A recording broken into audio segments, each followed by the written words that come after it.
હાલો, જય શ્રી કૃષ્ણ. મારા રસોડામાં આપણું બધાનું હાર્દિક સ્વાગત છે. આજે આપણે બનાવીશું એકદમ સરસ ક્રિસ્પી એવા સૂજીના ઢોસા. ચટણી સાથે ઢોસા આજે આપણે બનાવીશું.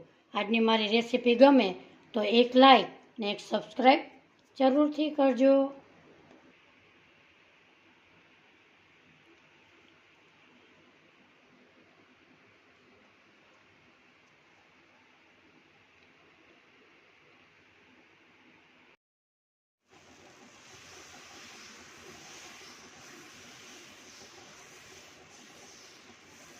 આપણે બનાવશું સૂજીના ઢોસા એકદમ સરસ ટેસ્ટી અને ક્રિસ્પી. હાલો, જય શ્રી કૃષ્ણ. મારા કિચનમાં બધાનું હાર્દિક સ્વાગત છે. આજે આપણે 5 જ મિનિટમાં, બાળકોને ભૂખ લાગી હોય તો તમે 5 જ મિનિટમાં સૂજીના ઢોસા એકદમ સરસ ટેસ્ટી એવા બનાવી શકો છો. અહીંયા મેં સૂજી 1 કપ લીધી છે. જાડી કે પતલી તમે કોઈ પણ લઈ શકો છો. એને એક મિક્સર જાર લેશું. એમાં આપણે સૂજી 1 કપ લીધી છે, એમાં આપણે ઉમેરી દઈશું 1 કપ સૂજી. એની સામે અડધો કપ દહીં લીધું છે. દહીં મેં ખાટું હોય એવું આપણે લેશું અને અડધો કપ આપણે પાણી ઉમેરીશું. એટલે 1 કપ સૂજી, અડધો કપ દહીં અને અડધો કપ પાણી એને આપણે આમાં ઉમેરી દઈશું. ટેસ્ટ પ્રમાણે આપણે એમાં મીઠું ઉમેરીશું. હવે આપણે મિક્સર જારમાં પીસી લેશું. આપણે અહીંયા સૂજી એકદમ સરસ મુલાયમ પીસાઈ ગયું છે. હવે આપણે એક બાઉલમાં આપણે એને કાઢી લેશું. એક બાઉલમાં કાઢ્યા પછી એને 15 મિનિટ આપણે ઢાંકીને રાખી દઈશું. હવે આપણે એમાં ઢોસા માટે ખવાય એવી આપણે ચટણી બનાવીશું. અહીંયા મેં ઢોસા માટેની ચટણી બનાવવા માટે આટલી વસ્તુ લીધેલી છે. એમાં લીલું ટોપરું, ધાણા ભાજી, દાળિયાની ફોતરા વગરની દાળ, દાળિયા, 2 લીલા મરચાં અને દહીં લીધું છે. એને આપણે મિક્સર જારમાં ઉમેરી દઈશું. મરચાંને આવી રીતે ડીટિયા કાપી અને એને કટકા કરી આમાં ઉમેરી દઈશું. દાળિયાની દાળ નાખીશું, ધાણા ભાજી નાખીશું અને આ ટોપરાના કટકા લીધા છે એને આપણે નાના આવી રીતે પતલા સુધારી લેશું. એમાં નાખીશું આપણે દહીં. એમાં નાખીશું આપણે ટેસ્ટ પ્રમાણે મીઠું. આ ટોપરાના કટકા છે એના બધાય આપણે કટકા કરી લેશું. અહીંયા આપણે બધા ટોપરાના કટકા થઈ ગયા છે. તમારે છાલ ઉખેડવી હોય તો તમે ઉખેડી શકો છો. હવે આપણે મિક્સર જારમાં ઉમેરી દઈએ. એમાં નાખીશું આપણે થોડુંક એવું પાણી અને આપણે હવે પીસી લેશું. આપણી ચટણી એકદમ સરસ બારીક એવી પીસાઈ ગઈ છે. ઢોસામાં આ ચટણી ખૂબ જ સરસ ટેસ્ટી એવી લાગે છે. તમે પણ ચોક્કસથી ટ્રાય કરજો. અહીંયા મેં એક બાઉલમાં આપણે કાઢી લીધી. હવે આપણે એક તડકા લગાવીશું.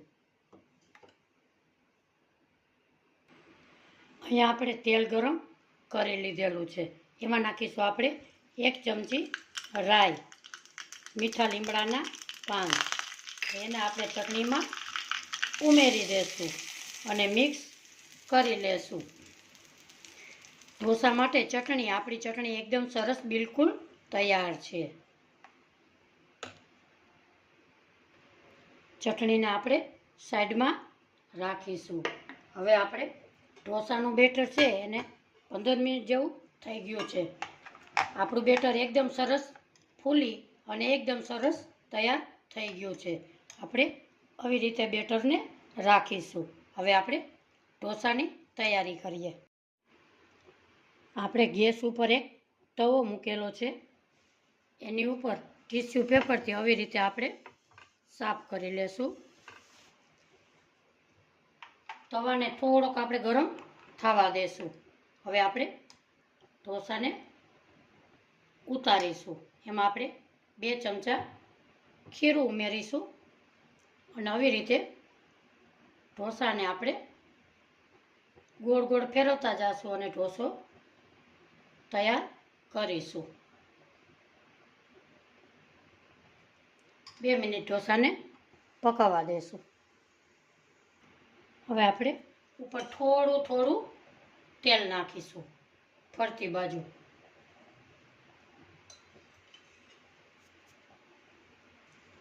ઢોસો આપણો હવે પલટાવી લેશું. આપણો ઢોસો એકદમ સરસ ટેસ્ટી એવો બન્યો છે. હવે આપણે હજી પકાવી લેશું. હવે આપણે ઢોસાને પલટાવી લેશું. આપણો ઢોસો તૈયાર છે. હવે આપણે એક પ્લેટમાં કાઢી લેશું. હવે આપણે બીજો ઢોસો પણ આવી જ રીતે પાથરી દેશું. પાથરતી વખતે હંમેશા ગેસની ફ્લેમ ધીમી જ રાખવી. આવી રીતે ટીશ્યુ પેપરને લઈ લેશું. હવે આપણે એવી જ રીતે બીજા ઢોસાને પણ પાથરશું.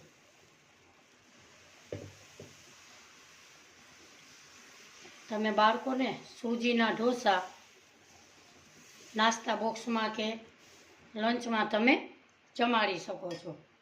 હવે આપણે ઉપર નાખીશું થોડુંક એવું તેલ.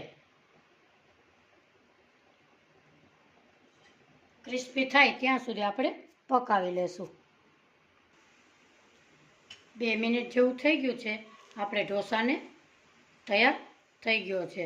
એને પણ આવી જ રીતે આપણે પલટાવી લઈએ. આવી રીતે બધા ઢોસાને તૈયાર કરી લઈએ.